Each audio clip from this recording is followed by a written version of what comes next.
Kabayan, dito!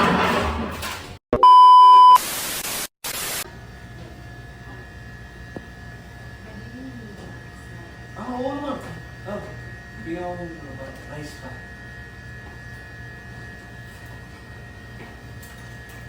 Inutom ka. Hindi ka tapos napakain ng amo mo sungit.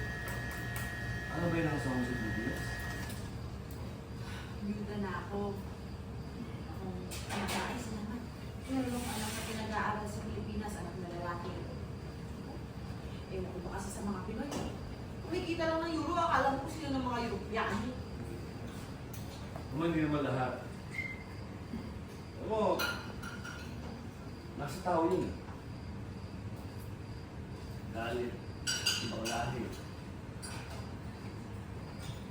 Grabe siya, hindi naman lahat. Galit sa sarili ng lahi. Bakit? Hindi ba totoo? Hindi.